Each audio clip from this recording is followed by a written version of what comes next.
बच्चों नमस्कार। बच्चों हम लोग नवोदय विद्यालय प्रवेश परीक्षा में अंकगणित पढ़ रहे हैं बच्चों, और अंकगणित के अंतर्गत आज हम पढ़ने वाले हैं व्यंजकों का सन्निकटन करना, अप्रॉक्सीमेशन ऑफ एन एक्सप्रेशन। तो बच्चों हम पढ़ेंगे व्यंजकों का सन्निकटन करना। सामान्यतः परीक्षार्थी इस अध्याय को कम महत्वपूर्ण मानकर इसका अध्ययन नहीं करते। ध्यान रखिए बच्चों, ध्यान सुनिएगा। परीक्षार्थी जो होते हैं इस अध्याय को महत्वपूर्ण नहीं मानते, और महत्वपूर्ण नहीं मानते हुए इसका अध्ययन भी नहीं करते हैं।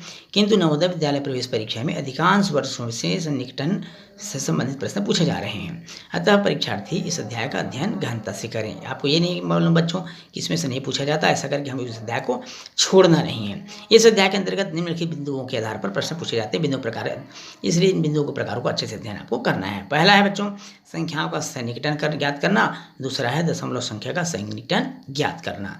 संख्याओं को किसी मान के आधार पर निकटतम, ध्यान रखें बच्चों, निकटतम सरल संख्याओं में व्यक्त करना ही सन्निकटन कहलाता है। निकटतम सरल संख्याओं में व्यक्त करना क्या कहलाता है बच्चों? सन्निकटन। क्या कहलाता है? सन्निकटन। पूर्णांकों का सन्निकटन। सन्निकटन का तात्पर्य संख्याओं को 10, 100, 1000 के गुणज के रूप में व्यक्त करना है। ध्यान समझेंगे बच्चों, सन्निकटन का तात्पर्य क्या है? संख्याओं को 10, 100, 1000 के गुणज के रूप में व्यक्त करना, यही कहलाता है बच्चों सन्निकटन। बच्चों देखते हैं सन्निकटन के नियम। दहाई में सन्निकटन। यदि दी गई संख्या में इकाई के स्थान पर आगे आने वाला अंक 5 से कम हो, ध्यान रखें बच्चों, इकाई के स्थान पर आने वाला अंक 5 से कम हो तो उस संख्या का सन्निकटन दी गई संख्या से कम वाले 10 के सन्निकट गुणज में किया जाता है। जैसे 83 का सन्निकटन 80, क्योंकि 83 80 के आसपास ही है बच्चों, क्योंकि जो 3 दिया इकाई में वो 3 5 से कम है, अतः उसका सन्निकटन मान क्या होगा? 80 होगा। यदि दी गई संख्या में इकाई के स्थान पर आने वाला अंक 5 या इससे अधिक है तो उस संख्या का सन्निकटन दी गई संख्या में अधिक वाले अंक 10 के सन्निकट गुणज में किया जाता है। जैसे 48 दिया 48, अब यहाँ 48 का सन्निकटन क्या होगा बच्चों? क्योंकि 48 में 8 जो है 5 से ज़्यादा है, तो वो 50 में व्यक्त किया जाएगा या 50 के रूप में किया जाएगा। यही कहलाता है बच्चों सन्निकटन। सैकड़े में सन्निकटन। ये तो था इकाई और दहाई में, अब सैकड़े में। यदि दी गई संख्या में दहाई के स्थान पर आने वाला अंक 5 से कम हो, 5 से कम हो तो उस संख्या का सन्निकटन दी गई संख्या से कम वाले 100 के निकटतम गुणज में किया जाता है। जैसे 829 का सन्निकटन 800, क्योंकि 29 100 से काफ़ी कम है बच्चों, तो ये 800 में किया जाएगा। यदि दी गई संख्या में दहाई के स्थान पर आने वाला अंक 5 या अधिक 5 से अधिक हो तो उस संख्या का सन्निकटन दी गई संख्या से अधिक वाले 100 के निकटतम गुणज में किया जाता है। जैसे 382, तो 382 का सन्निकटन क्या होगा बच्चों? 400, क्योंकि 82 जो है 50 से अधिक है और 100 से कम है, लेकिन 50 से अधिक है। 50 से कम हो, जैसे था 829 50 से कम था तो हमने 800 मान लिया था, लेकिन यहाँ पर 82 50 से ज़्यादा है, 100 के आसपास है, तो 382 को हम राउंड फिगर में क्या मान लेंगे? 400। कहा जाए सामान्य भाषा में राउंड फिगर वैल्यू, यही कहलाता है बच्चों सन्निकटन। आइए बच्चों देखिए दशमलवों का सन्निकटन। पूर्णांक संख्या में सन्निकटन। यदि दी गई संख्या में दशमलव के बाद पहले स्थान पर आने वाला संख्या 5 से कम हो तो दी गई संख्या का दशमलव भाग हटाकर केवल पूर्णांक लिख दिया जाता है। जैसे 89.4 लिखा है, अब 0.4 बच्चों 5 से कम है तो इसका पूर्णांक संख्या क्या हो जाएगा? सन्निकटन वैल्यू हो जाएगा 89। यदि दी गई संख्या में दशमलव के बाद पहले स्थान पर आने वाली संख्या 5 या 5 से अधिक हो तो दी गई संख्या का दशमलव भाग हटाकर पूर्णांक संख्या में इकाई के अंक को 1 बढ़ा दिया जाता है। जैसे 33.7 है, तो 33.7 5 से ज़्यादा है, तो इसको हम क्या मान लेते हैं बच्चों? दशमलव हटा करके 34 लिख देंगे। क्या मान लिया जाएगा उसको? 34 मान लिया जाएगा, और ये 34 जो होगा उसका सन्निकटन मान होगा। 33.7 का सन्निकटन होगा 34। दशमलव के बाद एक स्थान तक सन्निकटन। यदि दी गई संख्या में दशमलव के बाद दूसरे स्थान पर या दशमलव में 100वें स्थान पर आने वाला अंक 5 से कम हो तो दशमलव संख्या का 100वें का स्थान अंक हटा देते हैं और शेष संख्या ऐसे भी लिख दी जाती है। जैसे 64.54 है बच्चों, तो 64.54 में आप देखेंगे दहाई तक दहाई का स्थान जो संख्या है वो 4 है, और 4 जो है 5 से कम है, तो 64.54 को हम सन्निकटन में अगर दशमलव के बाद एक स्थान तक लेना है तो हम 64.5 ही लिख देंगे। लेकिन अगर यदि दी गई संख्या में दशमलव के बाद दूसरे स्थान पर दशमलव में 100वें स्थान पर आने वाला अंक 5 या उससे ज़्यादा हो तो दशमलव संख्या का 100वें का स्थान अंक हटा देते हैं और उसे पहले वाले में 1 बढ़ा दिया जाता है। कितना बढ़ा देते हैं बच्चों? 1 बढ़ा दिया। जैसे 88.28 है, अब यहाँ पर 8 5 से ज़्यादा है, तो जो 8 से पहले 2 लिखा हुआ है बच्चों, इस 2 हम 3 कर देंगे और उस संख्या को हटा देंगे, अर्थात ये हो जाएगा 82.3। क्या हो जाएगा? 82.3। 82.3 हम लिखेंगे उसको, क्या लिखेंगे? 82.3, ये कहलाएगा उसका सन्निकटन मान। अब आइए देखते हैं बच्चों प्रश्नों को। जो परीक्षाओं में अक्सर पूछे जाते हैं। 2.7, 2.87, 3.81 का सन्निकट पूर्णांक मान क्या है?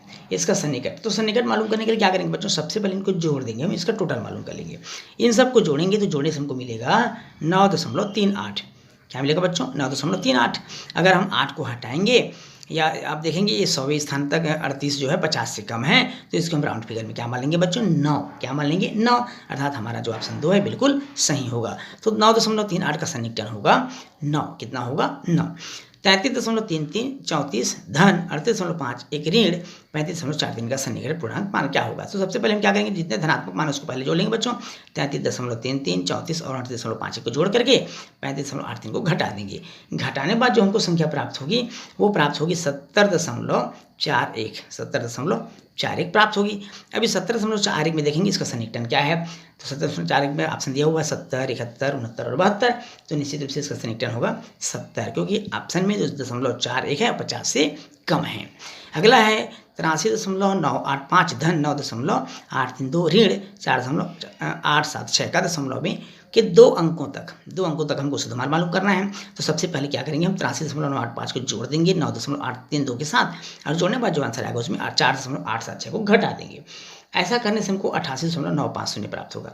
88.941 ऐसा प्राप्त होगा बच्चों। अब इसके बाद देखेंगे इसमें सन्निकटन क्या है। इसमें सन्निकटन क्या है, 88.941 दशमलव के बाद 941 है। 941 का मतलब है, अब चूंकि बच्चों हमको यहाँ पर दशमलव के बाद 2 अंक तक लेना था, और ये 4 जो है 4 क्या है बच्चों, 94 है। 94 मतलब 9 और 4 94 हो गया। तो 94 को हम राउंड फिगर में क्या मान लेंगे? 95। क्या मान लेंगे? 95, क्योंकि 9 5 0 आएगा गुणा करने से बच्चों, मैं यहाँ पर गलत लिखा हूँ। 9 5 और 0 आएगा गुणा करने से, मतलब इनको जोड़ने और घटाने से 9 5 0 प्राप्त होगा। तो 95 है। तो 28.950 का क्या है? सही मान होगा। अर्थात ऑप्शन नंबर 2 इसका बिल्कुल सही आंसर होगा। 8.9 गुणित 9.3 गुणित 4.6 का सन्निकट पूर्णांक मान क्या होगा? तो सबसे पहले इनको आपस में गुणा कर लीजिए। सबको आपस में गुणा करने के बाद कितना प्राप्त होगा बच्चों? 380.742 ये प्राप्त होगा। 380.742।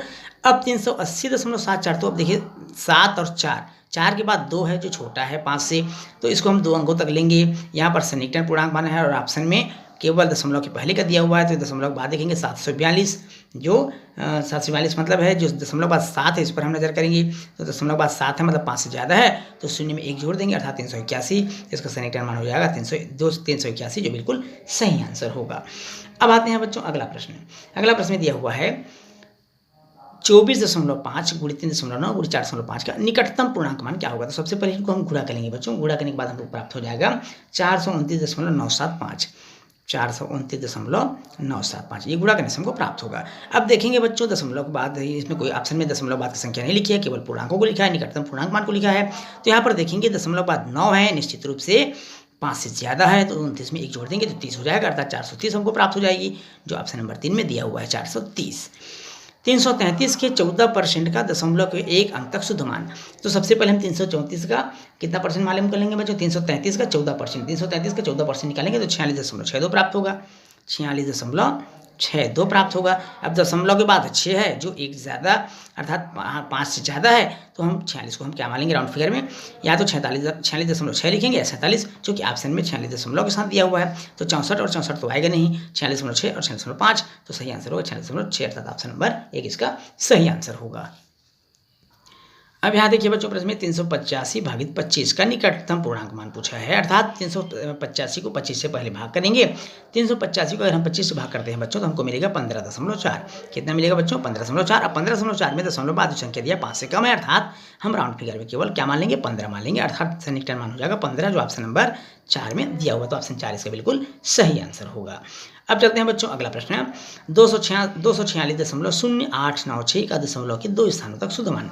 दशमलव बाद देखेंगे बच्चों 2 स्थान तक बोला है 8 और 9 पर फोकस करिए आप। 8 और 9 पर, 8 और 9 में 9 जो है 5 से ज़्यादा है, तो हम 8 को क्या मान लेंगे? 8 में बढ़ा कर लिख देंगे, अर्थात वो हो जाएगा 246.09, जो ऑप्शन नंबर यहाँ दिया बच्चों 246.09 ऑप्शन नंबर 1 में, अर्थात ऑप्शन नंबर 1 इसका बिल्कुल सही आंसर होगा। अगला है 2454.3854 का पूर्णांक पूछा है। अब यहाँ दशमलव बाद 2 अंकों तक देखिए 50 से कम है। 50 से कम है मतलब निश्चित निश्चित रूप से आप उसको आप छोड़ देंगे पूरी तरह से और 2489 इसका सही आंसर हो जाएगा। इसका सही आंसर क्या होना चाहिए बच्चों? 2489 ऑप्शन नंबर 3 इसका बिल्कुल सही है, क्योंकि दशमलव बाद देखेंगे बच्चों, दशमलव बाद अगर आपको इकाई दहाई में लेना है तो 100 तक देखेंगे, सैकड़ा में लेना है तो दहाई तक देखेंगे 10 में लेना बच्चों, सैकड़ा में लेना है तो 100 तक लिखेंगे। तो यहाँ पर निश्चित रूप से इकाई दहाई और इकाई दहाई में देखने से हमको पता चल रहा है ये 50 से भी कम है, तो निश्चित रूप से हम इसको 2489 ही लिखेंगे। अगला है 98, 75, 78 इसका सैकड़ा में सन्निकटन मान क्या होगा? 98, 78, 75 में सैकड़े में दहाई की ओर से संख्या 7 और 5 से अधिक है। अब यहाँ 7 और 5 से अधिक है तो 98 और 76 के बाद 2 से 0 हो जाएगा। 98 78 और 76 कर लेंगे, 75 बाद 76 हो जाएगा। 98 76 2 0 अर्थात ऑप्शन नंबर 2 इसका बिल्कुल सही आंसर होगा बच्चों। इसके साथ ही आज की क्लास यहीं समाप्त होता है। बच्चों वीडियो अच्छा लगे तो वीडियो को लाइक और शेयर करिएगा। यदि आप चैनल में हैं बच्चों, चैनल को सब्सक्राइब करना बिल्कुल नहीं भूलिएगा। बच्चों आपसे फिर मुलाकात होगी अगली क्लास में, तब तक के लिए नमस्कार।